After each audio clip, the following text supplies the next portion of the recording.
এই গল্পগুলো শিক্ষা দেওয়ার জন্য প্রভু বলেছিলেন। কি কি গল্প আছে? হারানো মেষের গল্প, হারানো শিখি, হারানো পুত্র। এই ৩ টি দৃষ্টান্ত প্রভু যীশু দিয়েছিলেন।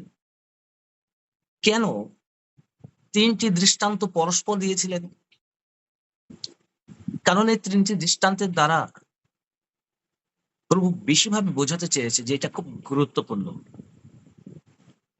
আজকে দৃষ্টান্তগুলোর মধ্যে যে দৃষ্টান্তটা আমরা দেখব তা হচ্ছে হারানো পুত্র। যা দেখতে পাই লোকলিখিত সুসমাচার ১৫ অধ্যায়ের ১১ পদ থেকে। আর তিনি কহিলেন, এক ব্যক্তির ২ পুত্র ছিল, তাদের মধ্যে কনিষ্ঠ আপন পিতাকে কহিল, পিতা, সম্পত্তির যে অংশ আমার ভাগে পড়ে তাহা আমাকে দাও। তাহাতে তিনি তাহাদের মধ্যে ধন বিভাগ করিয়া দিলেন। অল্পদিন পরে সে কনিষ্ঠ মানে ছোট পুত্র সমস্ত ধন একত্র করিয়া অনেক দূর দেশে চলে গেল, আর সেখানে গিয়ে অনাচারে নিজ সম্পত্তি উড়াইয়া দিল। সে সমস্ত ব্যয় করিয়া ফেলিলে পর সেই দেশে ভারী আকাল হইল, দুর্ভিক্ষ হইল, তাহাতে সে কষ্টে পড়িতে লাগিল। তখন সে গিয়া সেই দেশের একজন গৃহস্থের আশ্রয় লইল, আর সে তাহাকে শূকর চরাইবার জন্য আপন মাঠে পাঠাইয়া দিল। তখন শূকরে যে সুটি খাইত তাহা দিয়া উদর মানে পেট ভর্তি করার জন্য, খিদে মেটাবার জন্য সে ইচ্ছা প্রকাশ করেছে, কারণ আর কেহই তাহাকে কোনো খাবার দিত না। 17 পদে বলছে, কিন্তু চেতনা পাইলে সে বলিল, আমার পিতার কত মজুর আছে, তারা বেশি বেশি খাদ্য খাচ্ছে, কিন্তু আমি এখানে খিদেতে মরছি। আমি উঠে আমার পিতার কাছে যাব, তাহাকে বলবো, পিতা, স্বর্গের বিরুদ্ধে এবং তোমার সাক্ষাৎ আমি পাপ করেছি। আমি তোমার পুত্রের যোগ্য নই, তোমার একজন দাসের মতো আমাকে রাখো। এই ভাবনা করে 20 পদে বলছে, পরে সে উঠিয়া আপন পিতার নিকটে আসিল। সে দূরে থাকিতেই তাহার পিতা তাহাকে দেখিতে পাইল, করুণাবিষ্ট হইলেন, আর দৌড়াইয়া গিয়া, কথাটা মনে রাখি, দৌড়াইয়া গিয়া তাহার গলা ধরিয়া তাকে চুম্বন করিতে থাকিলেন। তখন পুত্র কহিল, পিতা, স্বর্গের বিরুদ্ধে এবং তোমার সাক্ষাৎ আমি পাপ করিয়াছি, আমি আর তোমার পুত্র নামে যোগ্য নই। কিন্তু পিতা আপন দাসদিগকে বলিলেন, শীঘ্র করিয়া সবচেয়ে ভালো কাপড়খানি আনো, ইহাকে পরাইয়া দাও, এবং ইহার হাতে আংটি দাও, পায়ে জুতো দাও, এবং মাংস ভোজন পান করবার জন্য আমরা আমোদ প্রমোদ করি। কারণ আমার এই পুত্র মরিয়া গিয়াছিল, এখন বাঁচিল, হারাইয়া গিয়াছিল, এখন পাওয়া গেল, তাহাতে তাহারা আমোদ প্রমোদ করিতে লাগিলেন। লাস্টের যে পদটা বলছে, আমার এই পুত্র মরিয়া গিয়াছিল, এখন বাঁচিল, হারাইয়া গিয়াছিল, এখন পাওয়া গেল, তাহাতে তাহারা আমোদ প্রমোদ করিতে লাগিলেন। খুব গুরুত্বপূর্ণ একটি দৃষ্টান্ত, সুন্দর একটি গল্প এখানে প্রভু যীশু বলেছিলেন তার লোকদেরকে সুন্দরভাবে শিক্ষা দেওয়ার জন্য। কেন প্রভু যীশু দৃষ্টান্তের দ্বারা, গল্পের দ্বারা শিক্ষা দিতেন? যেন সবাই বুঝতে পারে। এর মধ্য দিয়ে আমরা শিক্ষণীয় বিষয়গুলো যেটা পাই সেগুলো হচ্ছে এই: পিতার অগাধ প্রেম,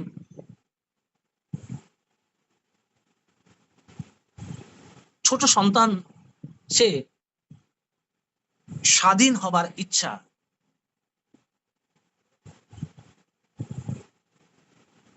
এবং তার অনাচার, এবং শেষেতে চেতনা প্রাপ্ত হওয়া। গুরুত্বপূর্ণ এই কটা বিষয় আমরা দেখি, অনেক বিষয় আমরা দেখতে পাই। নাম্বার 1, পিতার মহান প্রেম। নাম্বার 2, ছোট সন্তান তার স্বাধীন ইচ্ছা, আমি স্বাধীন হব। নাম্বার 3, সে দরিদ্র অবস্থায় পড়লেন, অনাচারে। নাম্বার 4, তার চেতনা আসলো। নাম্বার 5, যে চেতনা আসলো সে আবার ফিরে আসলেন তার বাড়িতে। এখান থেকে আমরা যে বিষয়টা আমরা দেখার চেষ্টা করব, আমরা বহুজন পিতার গৃহে আসি, সৃষ্টিকর্তার কাছে আসি আমরা,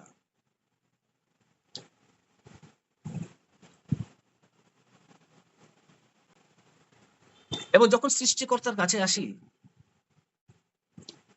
সৃষ্টিকর্তা আমাদের প্রেমের ঈশ্বর। ছোট সন্তানের মনের মধ্যে এই ভাবনা আসলো, আমি আর বাবার সঙ্গে থাকবো না। ছোট সন্তানের এটা নিজের স্বাধীন ইচ্ছা, আমি ঘর ছেড়ে চলে যাব, আমি পরিবার ছেড়ে চলে যাব। জানি না তার কেন ভালো লাগছিল না, জানি না তার কেন ইচ্ছে হচ্ছিল না, সে ঘর ছেড়ে চলে গেল। ঘর ছেড়ে যখন চলে গেল, বাবা কি করছিল গল্পের মধ্যে? বাবা তাকে জড়িয়ে ধরে বলছে, না বাবা, তোমাকে যেতে দেবো না, তোমাকে যেতে দেবো না, তোমাকে যেতে দেবো না, তুমি থাকো। এমন কি করেছিল? প্রশ্ন হচ্ছে, বাবা কেন তাকে আটকায়নি? কেন ছোট সন্তান যেতে চাইছে তাকে ছেড়ে দিল?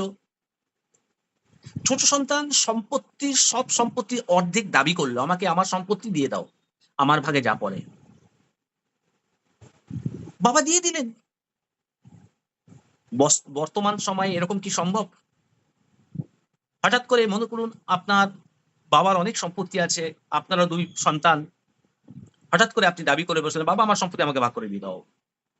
বাবা কি করবে? এক্ষুনি দিয়ে দেবে বর্তমান কালে?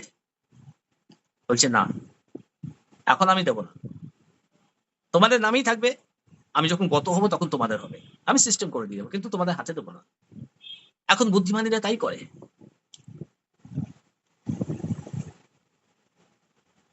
বাবা কাছ থেকে যখন ছেলে চলে যেতে চাইলো, বাবা তাকে টেনে রাখলেন না। তো প্রশ্ন, বাবা সন্তান যা দাবি করলো সে দাবি পূর্ণ করলো, বাবা তাকে দিয়ে দিল, এবং ছেলে যখন চলে যেতে চাইলো বাবা তাকে আটকালেন না। কেন আটকালেন না? কারণ বাবা সবসময়ের জন্য সে তাকে ফ্রি স্বাধীন ইচ্ছা, তার যে মনোভাব সেটা করতে দেয়, করতে দেয়। অনেক সময় আমাদের অনেক ইচ্ছা হয়, ঈশ্বর সেই পরিস্থিতি নিয়ে আসে, ঠিক আছে তুমি করতে চাও করো, পস্তাবে পড়ে। বাইবেলে এরকম অনেক ঘটনা আছে। যেমন বলি, ইসরায়েলের রাজা ছিল না। ইসরায়েল জাতি অন্যান্য জাতিদেরকে দেখে শমূয়েলের কাছে এসে বলছে, আরে সবার রাজা আছে, আমাদের কেন রাজা নেই, আমরাও রাজা চাই। তখন শমূয়েল কান্না করলো, ঈশ্বরকে বলে, হে ঈশ্বর, তোমার সরাসরি পরিচালনা এরা চাইছে না, এরা রাজা চাইছে। কিন্তু ঈশ্বরের ইচ্ছা নয় যে রাজা হোক, ঈশ্বরের ইচ্ছা ঈশ্বর সরাসরি তাদের পরিচালনা করবে।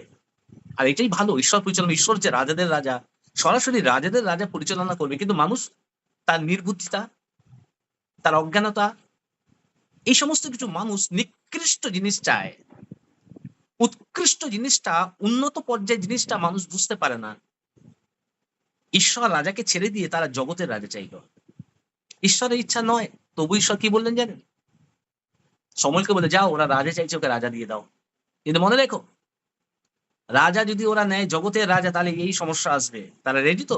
সবাই বলছে আমরা রেডি, রাজি।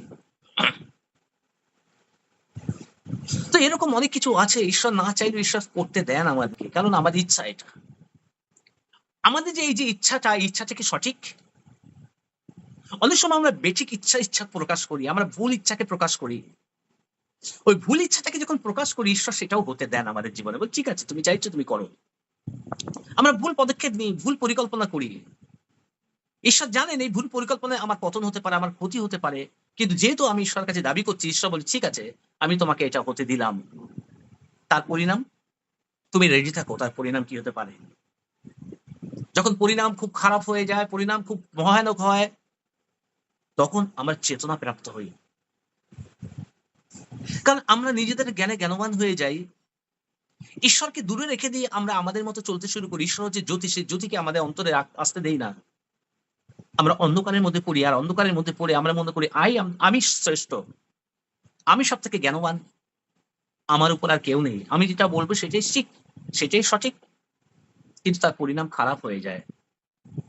ছোট ছেলে চাইলো সম্পত্তি আমাকে দিয়ে দাও, বাবা বলতে পারতো না তুমি যেও না, তুমি এসব বুঝবে না, সম্পত্তি সব নষ্ট করে ফেলবে, এখন দিনকাল ভালো নয়, মানুষেরা মদ খাচ্ছে, গাঁজা খাচ্ছে, নোংরামি করছে, তুমি যেও না। বাবা আটকালেন না, বাবা ছেড়ে দিলেন, সমস্ত সম্পত্তি ভাগ করে অর্ধেক তাকে দিয়ে দিলেন। অর্ধেক তাকে দিয়ে দিয়ে সেই সন্তান কি করলো? সেই সন্তান অনেক দূর দেশে চলে গেল। অনেক যখন দূর দেশে চলে গেল, একটু ভাবি, বাবা সন্তানকে অজস্র প্রেম করেন, অজস্র প্রেম করেন বলে বাবার সন্তানের উপরে রোবট যেমন সুইচ দিয়ে যেরকম কন্ট্রোল করা হয় সেইভাবে সন্তানকে কন্ট্রোল করে না। বাবা সন্তানকে রোবটের মতো কন্ট্রোল করে না। যদি শুধু বাবা নয়, এটা ঈশ্বরের প্রকৃতি।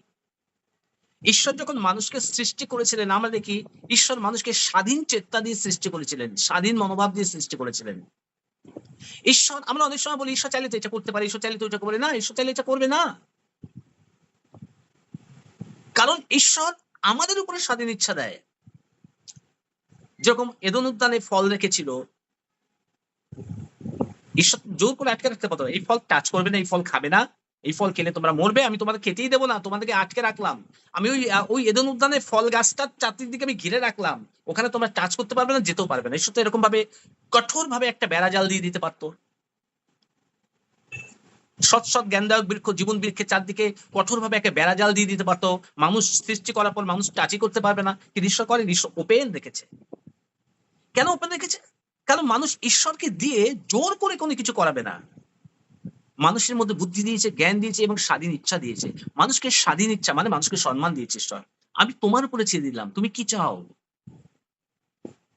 তখন আদম এদম উদ্যানে কি করলো? তারা ভুল সিদ্ধান্তটা নিয়ে নিল। ঈশ্বর চায় না তারা গাছের ফল খাক, কিন্তু তারা ফল খেয়ে ফেললো। যার ফলে কি হলো? যার ফলে অনেক প্রলয় আসলো, অনেক ক্ষতি হলো। ঈশ্বরকে মানব রূপ ধরে পৃথিবীতে আসতে হলো, তাকে ক্রুশে মরতে হলো। সবকিছু কিসের জন্য? মানুষের ওই ভুল ভাবনার জন্য, স্বাধীন ইচ্ছার জন্য। স্বাধীন ইচ্ছাকে সে ভুলভাবে ব্যবহার করেছিল। ভুল পথে সে গিয়েছিল। ভুল ভাবনা সে করেছিল। আর সেটাই সে কৃতকার্য করতে চেয়েছে। আমাদের জীবনে ঠিক একই রকম ভাবে আমরা ভুল ভাবনা, ভুল চিন্তা এগুলো আমরা করে ফেলি। আর এইগুলো করে এটাকে আমরা জোর দিয়ে এটাই ঠিক বলে আমরা এগিয়ে যাই।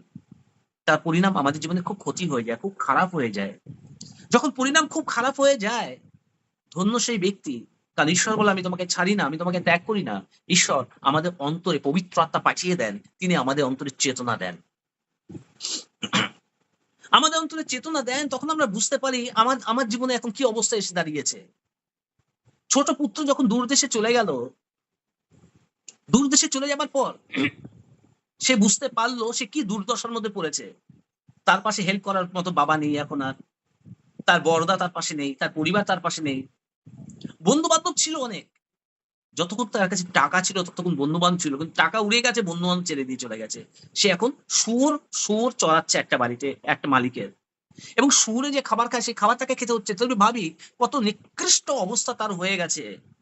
আমাদের জীবনে ঠিক এই পরিস্থিতি আসে যখন আমরা অনেক সময় ভুল সিদ্ধান্ত নিয়ে, ভুল ভাবনা নিয়ে আমরা ঈশ্বরের ইচ্ছা না জেনে আমরা অন্যরকম পদক্ষেপ নেই। সেটা আমাদের জীবনে চরম পরিণতি নিয়ে আসে।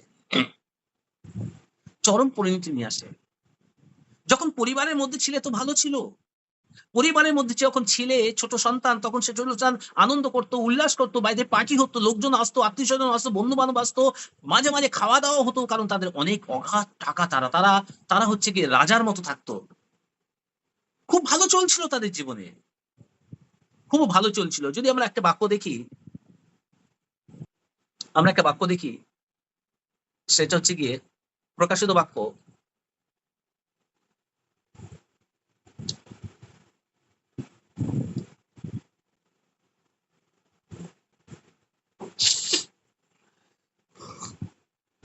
প্রকাশিত বাক্যে বলছে ২ অধ্যায়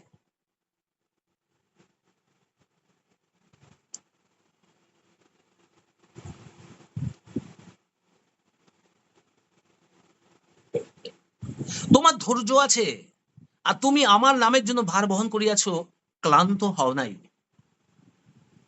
তথাচ তোমার বিরুদ্ধে আমার কথা আছে, তুমি আপন প্রথম প্রেম পরিত্যাগ করিয়াছ। আপন প্রথম প্রেম পরিত্যাগ করিয়াছ। ছোট সন্তান পিতাকে ভালোবাসতেন, পরিবারকে ভালোবাসতেন, বাড়ির সবাইকে ভালোবাসতেন, কিন্তু একদিন তার মধ্য থেকে সেই প্রেম চলে যায়। আর যখন প্রেম চলে যায় তখন সে পরিবারের প্রতি, দেখো মানুষ কার সঙ্গে থাকতে ভালোবাসে? মানুষ কার সঙ্গে থাকতে ভালোবাসে? মানুষ যাকে ভালোবাসে তার সঙ্গে থাকতে ভালোবাসে। মানুষ যাকে ভালোবাসে না তার সঙ্গে সময় কাটাতে সে ভালোবাসে না। মানুষ তার সঙ্গে থাকতে ভালোবাসে যাকে সে ভালোবাসে। মানুষ তার সঙ্গে থাকতে চায় যাকে সে ভালোবাসে। কিন্তু আজকে এখানে দেখতে পাই ছোট ছেলে পরিবারের সঙ্গে কেন থাকতে চাইছে না? ছোট ছেলে তার বাবার সঙ্গে কেন থাকতে চাইছে না? কি জানি ছোট ছেলের মধ্য দিয়ে সাময়িক কালের জন্য, অল্প সময়ের জন্য তার মধ্যে এক ভুল ভাবনা, ভুল চিন্তা, যা তার মনের মধ্য থেকে তার পরিবারের প্রতি ভালোবাসা থেকে সে অনেক পিছিয়ে যাচ্ছে। তার প্রভুর বাক্যে বলছে, তুমি প্রথম প্রেম পরিত্যাগ করিয়াছ। অতএব স্মরণ করো কোথা হইতে পতিত হইয়াছ এবং মন ফেরাও। কোথা হইতে তুমি পতিত হইলে মন ফেরাও। প্রথম কর্ম সকল করো, নতুবা মন যদি না ফেরাও, আমি তোমার নিকটে আসিব এবং তোমার দীপবৃক্ষ সহস্থান হইতে দূর করিব। প্রভু এখানে আমাদেরকে অপশন দিচ্ছে, মনোনয়ন দিচ্ছে, হয়তো মন ফেরাবে, নয়তো মন তুমি না ফেরাবে। যদি মন ফেরাও তাহলে মানে তুমি চেতনা প্রাপ্ত হলে, তুমি মন ফেরালে তুমি আবার বাবার কাছে ফিরে আসলে। আর যদি মন না ফেরাও তাহলে তোমার দীপবৃক্ষ সহস্থান হইতে আমি দূর করে দেব। তো প্রভু এখানে মন ফেরাতে বলছে, তুমি মন ফেরাও, মন ফেরাও। ঈশ্বরের প্রতি ভালোবাসা, ঈশ্বরের প্রতি প্রেম, বাইবেলে বলছে ঈশ্বরের প্রতি ভালোবাসা প্রমাণ করার সবচেয়ে ভালো উপায় হলো তার আদেশ পালন করা।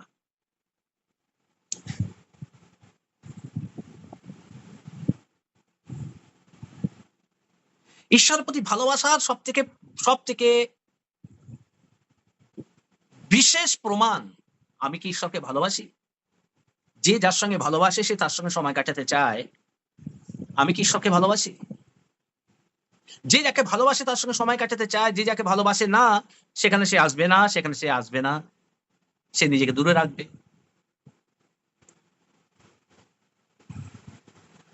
আর ঈশ্বরকে যদি আমি ভালোবাসি তাহলে আমি তার আদেশ পালন করব। কি আদেশ? অন্যদের প্রতি ভালোবাসো। বাইবেল অনুযায়ী ঈশ্বরকে ভালোবাসলে আমাদের উচিত একে অপরের প্রতিও ভালোবাসা প্রকাশ করা, অন্যকে সাহায্য করা, তাদের প্রতি সহানুভূতি দেখানো এবং তাদের কষ্ট অনুভব করা ঈশ্বরের প্রতি ভালোবাসার অংশ। আমি কি ভালোবাসি ঈশ্বরকে? তাহলে আমি অন্যদেরকে ভালোবাসবো। আমি কি ঈশ্বরকে ভালোবাসি? তাহলে ঈশ্বরের কাছে বারবার আসবো। আমি কি ঈশ্বরকে ভালোবাসি? তাহলে আমি তার বাইবেল পড়বো, তার কাছে প্রার্থনা করবো, তার সঙ্গে সময় অতিবাহিত করব। ঈশ্বরকে যদি আমরা ভালোবাসি তাহলে সৃষ্টিকর্তার প্রতি আমাদের কৃতজ্ঞতা বোধ থাকবে। ঈশ্বরের প্রতি ভালোবাসা প্রকাশ করার জন্য আমাদের তার দেওয়া অনুগ্রহের জন্য কৃতজ্ঞ প্রকাশ করা উচিত। সে যে আমাকে অনুগ্রহ করেছে তার জন্য কৃতজ্ঞতা প্রকাশ করা উচিত। তিনি যে আমাদেরকে অনুগ্রহ করেছে তার জন্য আমরা কৃতজ্ঞতা প্রকাশ না করে আমরা অনেক সময় কি পেলাম কি পেলাম না তার উপরে নির্ভর করে আমরা কৃতজ্ঞতা প্রকাশ করি। আমরা জগতের জিনিসের প্রতি বিচার বিবেচনা করে আমরা কৃতজ্ঞতা প্রকাশ করি, আর সেই জগতের জিনিস কি পেলাম কি পেলাম না তার উপরে থেকে কৃতজ্ঞতা প্রকাশ করলে একদিন আমি পতন হয়ে যাবে, কারণ জগতের জিনিস আমি নাও পেতে পারি। ঈশ্বরকে আমি কৃতজ্ঞতা প্রকাশ করবো এই কারণে তিনি আমার জন্য ক্রুশে প্রাণ দিয়েছেন, আমার জন্য আমাকে তিনি অগাধ ভালোবেসেছেন।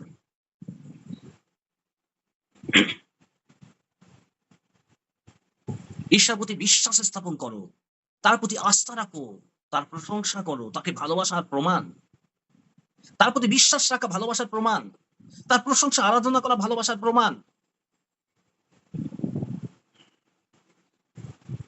প্রেরিত পৌল বলছেন প্রেম ঈশ্বরের কাছে থেকে আসে এবং যারা ঈশ্বরের প্রতি প্রেম প্রকাশ করে তারা যেন ঈশ্বরের সন্তান। প্রেম ঈশ্বরের কাছ থেকে আসে কারণ ঈশ্বর প্রেম, এবং যারা ঈশ্বরের প্রতি প্রেম প্রকাশ করে তাহারাই ঈশ্বরের সন্তান।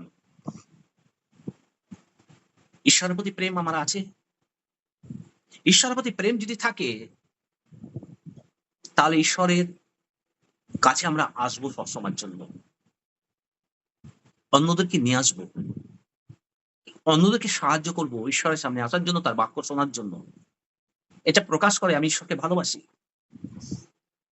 যদি ঈশ্বরের প্রতি ভালোবাসা না থাকে, সেই ব্যক্তি কোনো সময় ঈশ্বরের কাছে নিজেও আসবে না, অন্যদেরকেও আসতে দেবে না।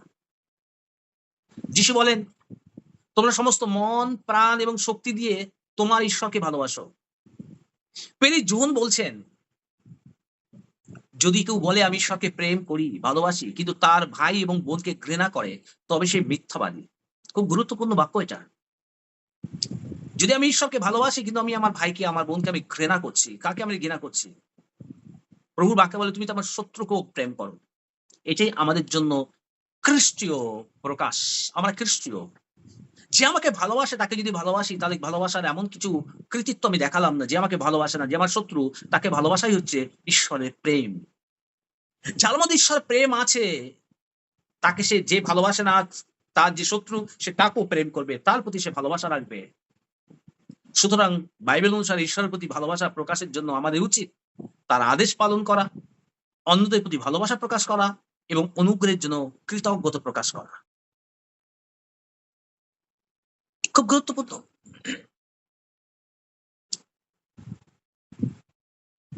সেই ছোট্ট সন্তান যখন দূরদেশে চলে গেল, ধন্য সে, কারণ তার মধ্যে চেতনা আসলো। তার মধ্যে চেতনা আসলো। এই চেতনা বেশিরভাগ মানুষের মধ্যে আসে না বর্তমান কালে। কারণ বর্তমান কালে জগতিকতা এত প্রবলভাবে থাকে, মানুষ তখন আর তার মধ্যে চেতনা বোধ আসে না যে আমি ভুল করেছি। আমি বাবাকে ছেড়ে অনেক দূরে চলে গেছি। আমি ঈশ্বরের ঘর ছেড়ে চলে গেছি।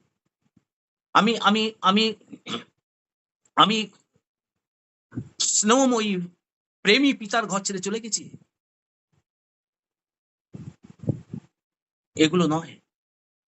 যদি সে চলেও যায়, সে অনুভব করতে পারবে আমি ভুল করেছি এটা। আমি ভুল করেছি। আমি যখন আমার বাবার ঘরে থাকতাম তখন কত খাবার খেতাম। আমি যখন বাবার ঘরে থাকতাম কত বাক্য পেতাম। কত গাইড করতো আমাকে।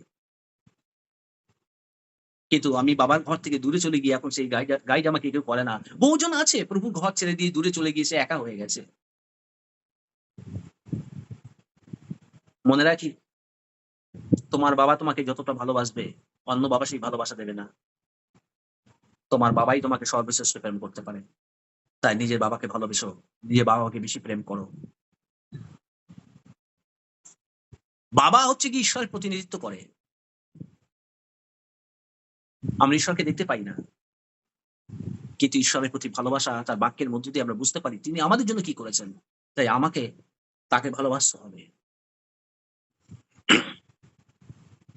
তাই আমরা যত দূরে চলে যাই না কেন, প্রভু যেন পবিত্র আত্মা পাঠায় আমাদের মধ্যে, আমাদের অন্তরে চেতনা প্রদান করে, যেন আমরা চেতনা প্রাপ্ত হই। প্রভুর চেতনা প্রাপ্ত হয়ে যদি প্রভুর কাছে বলি, প্রভু আমায় ক্ষমা করে দাও, আমি নিজে পাপ করেছি, আমি ভুল করেছি, কারণ আমি তোমার থেকে দূরে গেছিলাম, তোমার মন্দির থেকে দূরে সরে গেছিলাম, তোমার মণ্ডলীতে আমি আসিনি, তোমার বাইবেল আমি পড়িনি, আমি জগতের মধ্যে বিভোর হয়ে গেছিলাম। কিন্তু প্রভু তুমি আমাকে ক্ষমা করে দাও। যখন আমি প্রভুর কাছে ক্ষমা চাই, প্রভু আমাদেরকে ক্ষমা করেন এবং আমাদেরকে সাহায্য করেন। প্রভু আমাদেরকে অনুগ্রহ করেন, প্রভু আমাকে দয়া করেন। বলি আমেন। আজকে আমি এটুকুই জাস্ট বলতে চাই যে ঈশ্বরের প্রতি বিশ্বাস রাখো, ঈশ্বরের প্রতি কৃতজ্ঞতা প্রকাশ করো এবং ঈশ্বরের ঘরে থাকো, যেন সে সবসময় তোমাকে দেখভাল করতে পারে। ছোট ছেলে এখন দূরে চলে গেছে, সে কি খাচ্ছিল? শুয়োরের খাবার খাচ্ছিল। আমাদের এই দশা নেমে আসে আমাদেরও। ছোট ছেলে যখন ঘরে ফিরে আসলো, কখন আসলো? প্রথমে তার চেতনা আসলো। সে ভাবলো, আমি আমার বাবার কাছে ফিরে যাব। আমার বাবার যত দাস-দাসী আছে তারা ভালো, ভালো খাবার পাচ্ছে। আর আমি এখানে কষ্টে মরছি। আমি আমার বাবার কাছে ফিরে যাব। এটা তার চেতনা এবং সিদ্ধান্ত। আমি এই কাজটা করব এখন। প্রথমে তার চেতনা আসলো, তারপর সে সিদ্ধান্ত নিল। তারপর সে উঠলো এবং রওনা দিল। প্রভু বলে, তুমিও ওঠো, তুমি ফিরে এসো। তুমিও ওঠো, তুমি ফিরে এসো। কেন তুমি দূরে থাকো? আসো আমার কাছে, আমি তোমার বাবা। ঈশ্বর এইভাবে আমাদেরকে ডাকেন। ঈশ্বর দুহাত বাড়িয়ে রাখেন আর তিনি আমাদেরকে ডাকেন।